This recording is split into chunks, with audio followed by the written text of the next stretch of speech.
ஜனநாயகத்தினுடைய சிறப்பம்சமே மக்களுடைய விருப்பம்தான். அந்த அடிப்படையில் நடைபெற்று முடிந்த சட்டமன்ற தேர்தலில் கூடுதலான இடங்களை தமிழக வெற்றிக் கழகத்திற்கு கொடுத்திருக்கிறார்கள்.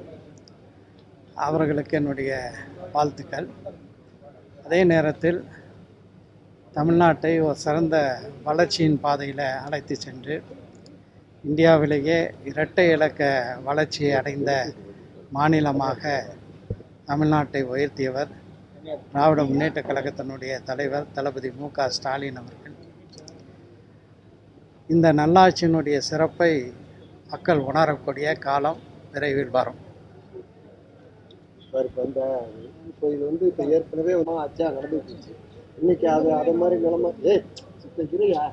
இப்போ ஆட்சி எதிர்காலத்தில் எப்படி இருக்கும் தமிழ்நாடு அப்படின்னு அது இப்போ தான் புதுதாக ஆட்சிக்கு வர்றாங்க. அவங்க எப்படி ஆட்சி நடத்துகிறாங்கங்கிறத பொறுத்து தான் அது பதில் சொல்ல முடியும். தமிழ்நாட்டில் இருக்கிற தொங்கு சட்டமன்றம் ஏற்படுத்தி இப்போதைய நிலைமை அப்படி தான் இருக்கின்றது. மக்கள் தீர்ப்பை சரியான முறையில் இருக்கக்கூடிய அனைத்து கட்சிகளும் உணர்ந்து செயல்பட வேண்டும் என்று விரும்புகிறேன். நாகப்பட்டினம் மாவட்டத்தில் டெல்டா மாவட்டத்தில் பொதுவாக திமுக கூட்டணி வெற்றி பெற்றது. இதை எப்படி பார்க்குறீங்க?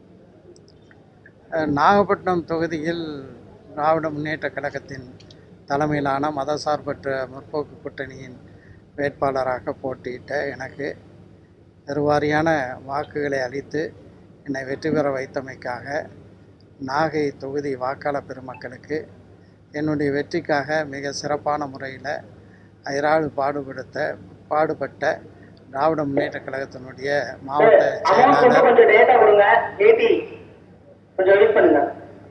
திராவிட முன்னேற்ற கழகத்தினுடைய மாவட்ட செயலாளர் அண்ணன் கௌதமன் அவர்களுக்கும் இந்த வாய்ப்பை எனக்கு தந்த திராவிட முன்னேற்ற கழகத்தினுடைய தலைவர் தளபதி மு.க. ஸ்டாலின் அவர்களுக்கும் என்னுடைய வெற்றிக்காக பாடுபட்ட அனைத்து கூட்டணி கட்சிகளினுடைய அமைப்புகளினுடைய பல்வேறு சங்கங்களுடைய அனைத்து நிர்வாகிகளுக்கும் என் வெற்றிக்காக உழைத்த அனைவர்களுக்கும் என்னுடைய நெஞ்சார்ந்த நன்றியை தெரிவித்துக் கொள்கிறேன்.